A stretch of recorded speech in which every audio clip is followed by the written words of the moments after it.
What's up, everybody? It's the Junkyard Dawgcast. I'm Jake Rowe with Dawgs 24/7. With me, Kip Adams and Rusty Mansell, also of Dawgs 24/7. Got a lot to talk about. Georgia got a commitment. 4-star tight end Oscar Delp. That makes 7 4-star tight ends or ranked higher, 4-star or higher tight ends since Kirby Smart has started signing recruiting classes at Georgia. We're going to talk about Oscar Delp here a little bit to lead off the show. Then we're going to talk about one big thought going into this Georgia-Kentucky game, top 11 matchup between these two teams, the SEC's two undefeated teams remaining here in Athens tomorrow, or not tomorrow, I guess. I guess if you're listening to the podcast, it'll be tomorrow, day after tomorrow if you're watching this live YouTube show. And then we're going to talk about our picks. We're going to give our picks, player of the game, scores, and really get after it. But before we get started, hit that subscribe button. Give us a shot. Know when we're going to do this, and definitely tune in every week because we're only getting better and better, and we're enjoying it. We're loving it. So, Rusty, Oscar Delp, 4-star tight end, top 100 overall prospect in the country. He's number 3 tight end in the country per the composite, number 2 according to the 24/7 Sports in-house rankings. What's Georgia getting here? I was sitting with some recruiting guys, some guys we know and friends of ours in the business, and when you haven't seen Oscar Delp in person, it really kind of surprises you how big he is. I mean, he is legit 6'5" and 228 pounds. And, sitting there talking to him last night, I kind of knew a little bit of the story, but it kind of reminds you like his mom is a South Carolina grad. His grandmother is a South Carolina grad. They have a house 2 blocks from Williams-Brice Stadium. I mean, they can see the lights. His uncle played for Clemson. His father went to University of Michigan. So when you look at that table, the only school that didn't really have the connection was Georgia, other than being 45 minutes away. So, this was a kid that was really had connections other areas. Mom, Mary, she didn't hide the fact that she really loved Shane Beamer. She's a huge Gamecock fan, but at the end of the day, it's her son. It was his decision. And Oscar felt Georgia, Todd Hartley, told me a little bit before we went on the air that this has been a silent commit now for a while, and he really he wanted to see Georgia play. He was going to commit in August, but he wanted to see Georgia play. They kept saying they're going to do this and do that. When Brock Bowers come out and has done what he has done, how Georgia has used him. He's been to Athens a lot more times. Talking to him last night, he's been to Athens a lot more times than it was reported. I can tell you that. He's been down there a lot. So he's very familiar with us players and things like that. So it was a big get. He's a very fluid athlete. He's that new age tight end. I mean, but the thing I'd say about Oscar, he can block. He's a physical kid. He can get on the edge and block a little bit too. So he's not just a hybrid / wide receiver out there. If they have to put him on the edge to block in a goal line situation, I think he can block an SEC defensive end. But I saw Todd Hartley's Instagram last night, and he was out celebrating with his wife, and he should be, man, because Todd Hartley is stacking that room, and Kirby Smart's going to have to write him a different contract probably at the end of this year because his room is stacked, and Todd Hartley's doing a great job, and probably not done there with news in that room sooner than later. Kip, you brought up the fact when we were leading into this not to bet against Todd Hartley. Talk to us a little bit of just kind of about what Todd Hartley has done in these past 3 classes, and also, your general thoughts on Delp. Yeah, I mean, even before he got to Georgia, I mean, at Miami, he was an outstanding recruiter and had brought in the nation's #1 tight end, Brevin Jordan, down there. He's a guy that just really, really works on relationships, and he's definitely a relentless recruiter. I mean, that's definitely his style of recruiting. He's going to make sure if you're a priority, you're going to know it when Todd Hartley's recruiting you. It's just he makes sure he knows who you have in your circle, who you're close with, and he builds connections with those guys too. And yeah, I mean, since he's got to Georgia, he's just kind of continued that. I mean, he helped Georgia, not just at tight end. He helped them with Carson Beck with connections there and making sure they had a quarterback, in the last cycle as well. And Darnell Washington. I mean, he had those connections with Brevin Jordan in Las Vegas. I mean, getting a top prospect out of Nevada and just going back and being able to do it again. Having those established connections when you have another elite prospect. Maybe it just kind of worked out for Todd in that avenue, but he made sure that he used it to his advantage. And so, yeah, throughout his career, he's been just known as a relentless guy and a guy who's making sure to make connections wherever he's at, because you never know when they're going to come in handy. And, with Oscar Delp, I think it's just a situation like Rusty said. This is a guy that really told Georgia, everything you're telling me, over the summer sounds good, but I need to see it on the field. And he was a guy that could have made a decision going late into the summer. And, I mean, would it have been Georgia if he had decided back then? Now, that's tough to say, but he made that decision to wait until the season started. And, I mean, now, you've been able to see 6 games of Georgia and see the tight end position catch 24 balls for 374 yards and 4 touchdowns, and then even see a tight end get an end-around touchdown run.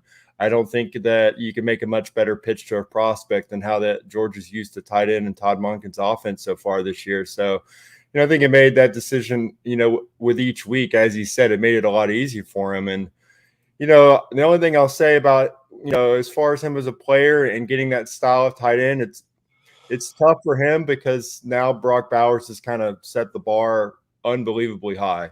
And as a prospect, Brock Bowers, I mean, we knew, we had verified testing numbers that this guy was a freak athlete at the position. And from everything that we had heard out there is that he's intelligent and a great blocker, a tough player as well. We know that, that Georgia's landed another guy in Oscar Delp that kind of has the same mold and the same build. It's just tough to say, hey, they got another guy like Brock Bowers. All we can say is that Todd Hartley stacked that position room, and he's got guys he can do a lot of different things with, and adding him to the mold is only going to help. As Rusty said, and I said in the other podcast, I mean, you look at 2023, 2024, Todd Hartley, he's not taking that foot off the gas. He's making sure that he continues to stockpile that room, and he's got multiple guys, because I think it's clear with Georgia running, a lot of 13 personnel out there, they want a lot of tight ends that can do a lot of different things, and they want guys that they can put in motion before the snap to really confuse defenses. And I don't think that's going to be an issue with the way Hartley's recruiting right now. I got to bust in, Jack. I'm going to bust in. Yeah, go ahead. My man Victor Lowe right here is checking in from Malaysia. My man, I don't know. It's midnight, so maybe you had a couple, but glad to have you, my man, from Malaysia. Yeah. That's awesome. I was noticing the same thing. I was definitely going to point that out. That is the midnight viewing. That is a yo and a worthy of a mention. So, man, glad to have you from Malaysia. We're big in Malaysia. We're big in Malaysia. We're huge. We got a great we got a big Christmas album over there coming out. So, cheers, Victor. You'll love it. We're hot. We're hot in the Malaysian streets. Okay, we are hot in the Malaysian streets. Got Derek Durham also lives in Lexington. Grew up there. Georgia needs to win, so Derek doesn't have to deal with rowdy Kentucky fans. So Kirby. Smart, if you're listening, if you're tuning in today, like we know you are, hook up Derek Durham here with a win because he needs it. Listen, Georgia's looking here to kind of get their version of Noah Fant and TJ Hawkinson here, a couple of highly drafted tight ends. They're wadding them up here, different styles, different guys. Got Darnell Washington being what he is. You've got Brock Bowers and Oscar Delp coming in. I mean, Georgia's got some guys here that have the potential to be high draft picks and to kind of continue to set this program up. Listen, Georgia's never had a problem really recruiting tight ends. I mean, there may be a gap here or there, but you go all the way back to, Jermaine Wiggins and Larry Brown and Leonard Pope and, LB. We're going way back there. I mean, Orson Charles and Randy McMichael. Randy McMichael, Either one of you know what high school Larry Brown went to. Don't touch your keyboards. It's no longer school, but I have no clue. Yeah, I remember. I have no clue. You remember Crim High School? I do. Alonzo Crim. Crim High School put out a lot of talent. Larry Brown was one of the last guys there. Where was that? Where I think Crim went into Stevenson. Okay. Gotcha. So, Gotcha. That makes sense. Okay. Yep. Yeah, I had no idea. I mean, and I'm, I remember a lot of those guys from those days and where they were from, but I would have, that one was a complete I'm a blank. tad bit older than you, pup. So Crim was an early '90s, pretty good Atlanta area high school. Put out a lot of players, but Larry Brown played basketball there, and I ain't heard that name in a long time. It was on a different year. It was on a different year as far as basketball and football. Like he had eligibility left in one whenever the other one was up. And I remember him catching a double pass from Michael Greer, I believe, in the 98 Tech game. George ended up losing that one. Kind of a tough call at the end of that game, caused him to lose it. But that was Larry Brown was a good one. Then you get all the way up to Orson Charles and Arthur Lynch. And even as far as recruiting, Nadarius Ward. Everybody wanted Nadarius Ward out of California. And he didn't work out at Georgia, but he was still legit. I mean, big-time prospect and a guy they had to fight real hard for. That's actually one position that Georgia has recruited nationally at a pretty high level for probably the past couple of decades. They've been able to go out and, get Arthur Lynch from Massachusetts and, get Orson Charles from Tampa, which they had a pipeline built there with Aaron Murray anyway. And then, going out and getting a Darius Ward and some guys from all the way, all across the country. So, tight end is strong in Athens. Everybody's familiar with the hobnail boot play, Veron Haynes, right. But I don't think many people talk about that catch Randy McMichael made to get him down to the 20. Right. I mean, that ball, he was contested, two guys hanging over him. And, David Green had to take a chance to throw one in the middle of the field in coverage, and Randy McMichael would have got that ball. So that enabled him to get down to that end zone. I believe he had a couple of nice catches on that drive. He did have a couple drive, but that one ball over the middle, man, he went and got that thing. And Peach County stepped up in that game for sure. Absolutely. All right, let's talk about one main thing going into this game, Rusty. We're going to go you, and then we're going to take a break here real quick. But main thought all week long, Georgia, Kentucky, what are you thinking? Not say it every week. I mean, it's the theme. If you're elite, you win this game. You're a 3-touchdown favorite for a reason. I think Kentucky is drastically improved. Mark Stoops does a hell of a job. This is not a game you want to be banged up in, and they're banged up in some crucial spots. At wide receiver, those 2 D tackles being out, you got to win some one-on-one battles out on the edge. I'm interested to see how Georgia does with Wan'Dale Robinson. But for me, if you're elite, that's kind of going to be the thing. You go handle business at home. We just put out that visit list. I mean, that was incredible once we confirmed everything and names. So if you're not a member of Dawgs 247, that visit list right there is as good as I've seen under Kirby Smart, minus the Notre Dame game. So my message is, if you're elite, you go handle this game. You take care of business. I don't care if it's JT Daniels, Stetson Bennett. On paper, you're the better team. Go out and continue to prove it each week. Could not ask for a better atmosphere. Every single eye almost in college football media is on this game. Game day's in town. SEC Nation's in town. If you're elite, you handle business this weekend. All right, guys, it's break time, and I've said it before. Y'all don't crack up this time. Burn them if you got them. Got 30 seconds. We'll be right back.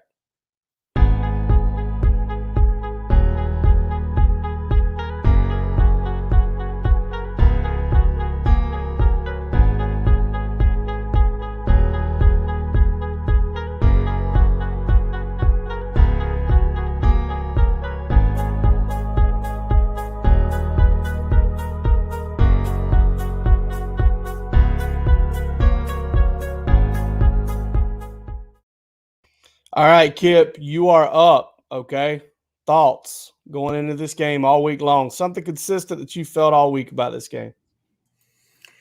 I think that Kentucky hasn't really been tested on the road. You did kind of look at their schedule. There's a little bit of fool's gold in there in the fact that they've only played at South Carolina so far this year. And so that game was in the middle of a stretch of 1-possession wins for them. And then at the same time, you kind of look at the fact that they turn the ball over a lot. I mean, 12 turnovers in 6 games is pretty rough, and they're not getting the ball back. They're not getting turnovers on their side either. So it just, that's kind of the way I felt about this game all week, is that Kentucky, a team that I said before the season I thought would probably end up being number 2 in the East, really thought that they had a chance to kind of take that next step. And obviously so far they've done really well, but I mean, they got a heck of a schedule coming up still. They got to go. I mean, their road games are coming up. I think in the end, they'll still end up being number 2, but it's a big step going from number 2 to number 1. I think right now there's some separation there, and I think we're going to see that this weekend. And I just don't think they've played in an atmosphere, again, like I said, having only had to play at South Carolina so far this year. It's going to be a little different in Athens. They've already shown they can do it at noon. At 3:30, I think that the crowd will still be there. It's a team that really hasn't had. I mean, I think they're second in the conference in penalties, but I just think it's going to be a different atmosphere in Sanford. I think we're going to find out that I think they're a little bit of fool's gold as far as just where they are. I mean, we've kind of seen that with a couple teams that Georgia's played this year that, it's made to seem that it could be a trap game. It could be a close game. I just think that there's going to be some significant separation in these teams, especially, as far as Kentucky's offense is concerned, trying to get anything going in the ground game. I like Chris Rodriguez a lot, Kavase Smoke, 2 guys from Wetumpka, Alabama, and I believe Olaf McDonough High School in Georgia, 2 guys that have, done a really good job for them and made things a little bit easier for that offense. But it's not going to be easy for the offense against Georgia, and I think that's going to make it real tough for them to kind of get things going in the end. So, I think Georgia. I think the line right now is kind of been between 21 and 23 points all week. I don't see an issue with that. In fact, I think Georgia wins this one going away, and the third quarter, it's they've already covered going into halftime. I think there's a good chance of that. I think in the end, Kentucky doesn't get in the end zone. They turn the ball over again, and I think that you look at last year's game, it was kind of a battle of the ground game. And for Georgia, I think we've started to see Zamir White start to get, real strong in the second half. And I think this could be that game. He hasn't had 20 carries yet this year. He hasn't had to. But I think they get him lathered up in this game. I think he goes, 22 for, maybe 140, 150, gets in the end zone, and, has a strong stretch right now, starts to emerge as one of the better backs in the SEC. You start to see some more explosiveness from him each week. So I got Zamir White as my player of the game, and I got Georgia winning this one 41-9. Who you got? You got Zamir White as the player of the game? Mm-hmm. Good deal. All right, Rusty, what you got as far as the pick goes? This stat was given to me this morning on a conference call, a different call for high school football. Our good buddy Brandon Adams over at Dog Nation Daily told me that Georgia is 0-5 versus a spread with 2 outright losses under Kirby Smart going into the bye week, which was interesting. That was interesting. 2 outright losses, 0-5 against the spread. So there's that. And I'm sure that's been brought up. I'm sure that's been brought up, the 2 losses to this team going into bye weeks. But I feel like this team is there. The leadership's there. Obviously, the personnel's there. I like this matchup for Georgia. Last week, I predicted 24-6. They got a touchdown. I think we're all pretty much in the same area of scores last week. And, they got a touchdown on Tank Bigsby, heck of a run. This week, unless something crazy happens, I just think Georgia's going to be too much for Kentucky. They don't turn the ball over, a little bit banged up. So I'm going to go Georgia 31, and I'm going to go 6 again, and we'll see if Georgia can keep them out. But I think as of right now, I would say, later, I would take what we're doing now. I'd lay the points for Georgia and do it. So I'm going to say Georgia. I'm going to go 31-6 final, and I'm going to go back. I'll go back, and I think it's time for Brock Bowers, because I think some other guys are going to be in there. Going to be some focus. I'm assuming Stetson Bennett. It's JT Daniels. He's been a target of both of those guys. I think it's time to get Brock Bowers back involved with this, and they've seen how some defenses shell him in some situations. So you scheme that up to get him more touches. I think Brock Bowers scores a touchdown, and I think he has 5 or 6 good targets, and he might wind up to, Ladd McConkey had the yardage last week. He's going to get some attention. That's going to free some things up in the middle of the field, and I think Brock Bowers is going to be the beneficiary of that, and I'll go with him as player of the game. Yeah, one thing I've thought about all week is the parallels between Kentucky and Arkansas. 2 teams, blue-collar head coaches, physical teams that play hard. Mark Stoops, I think, is obviously further along in building his program, but I think they're similar in talent level, similar in style in a lot of ways, run first teams.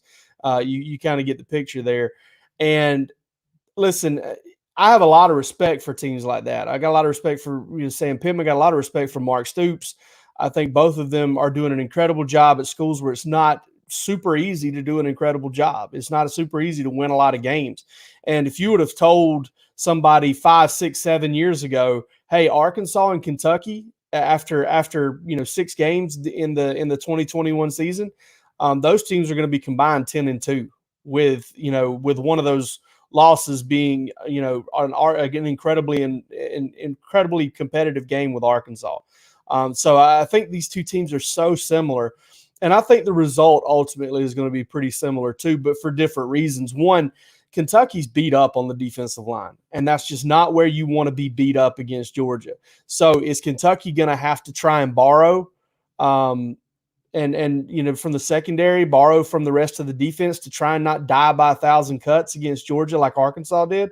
Because I can't imagine a guy like Mark Stoops, a defensive coach, is just going to kind of, give up pride like that. And I'm not saying Barry Odom did, but they did. Arkansas did what they did and what they had been successful with. Kentucky is not, I just don't think they're going to let Georgia do that. I mean, Georgia may do it anyway, but I think they're going to try to stop the run. And I think the passing game has a pretty solid game. I really do. I think Georgia's going to hit some big plays in this one.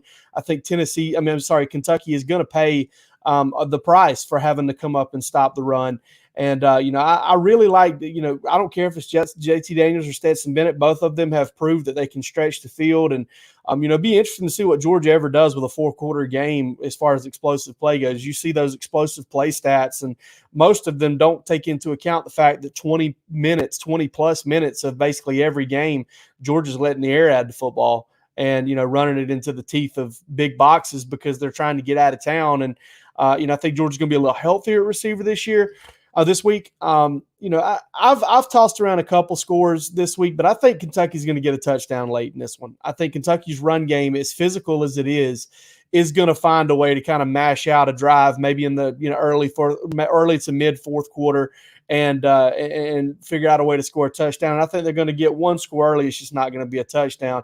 I like Georgia 38-10 in this one. I really think Georgia's going to throw the ball well. I think they're going to hit some explosive plays early. And I like what Kip said about Georgia approaching a cover in the first half. And I think that's something that Georgia's going to come out and start fast. That environment, we've seen how Georgia plays in front of its home environment whenever it's like it is.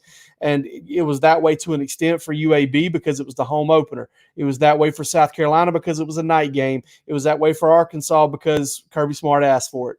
And it's going to be that way again this week because it's a big game. And I'm with Rusty on this. I think this is a different Georgia football team.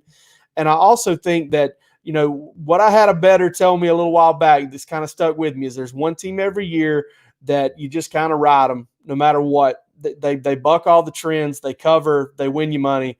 I think Georgia covers in this one 38-10. And I like A.D. Mitchell for player of the game. I think that, Lab McConkey's probably earned himself some attention.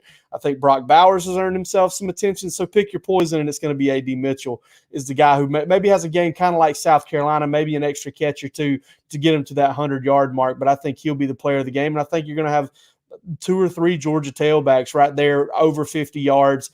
Georgia throws for 250, rushes for right around 200, and moves to 7-0 in the season going into the bye week and getting ready for the cocktail party. Any parting shots before we get going here? I'm seeing headspace. I think it's impressive what you said. If Georgia runs for that, I don't think a team's run for over 175 on Kentucky this year. So, well, Kentucky had Octavius Oxendine in those games, and he's a stud. He's a good player. I went back and watched them, and he really stood out. No Marquand McCall, no Octavius Oxendine. No one's thrown for over 300 either. So it's just kind of like Arkansas. It's just that bend but don't break type defense. But I do really think really solid football team, like a really good, solid football team that's probably – I don't even want to say they're not going to beat themselves, even though the last couple of games they haven't really been bitten by the turnover bug. But they play hard. They play 4 quarters. You're not going to just outlast them and get them to give up. But at the same time, I just think Georgia's going to be a little bit too much for them. 38-10 is my pick, and I think all of us picked Georgia to cover. So those of you out there who, talk about us clipping coupons, we ain't clipping no coupons, man. We ain't clipping no coupons. We're picking Georgia to cover again. Full price. Again. All right, guys, want to go ahead and give everybody a heads up on this, okay? Schedule next week's probably going to be a little bit different. There's no press conference on Monday. We will be back with you 2 times at least next week, probably do a couple mailbags and really get to some questions, maybe dig in on some recruiting and get into that type of stuff. And we'll also be back with you Saturday after the game. I believe that's going to be Kip on the call there. Kip will be handling that for us. And that'll be that. So, but for this episode of the Junkyard Dawgcast, I'm Jake Rowe with Dawgs 24/7. They're Kip Adams and Rusty Mansell from the same place, and y'all take it easy.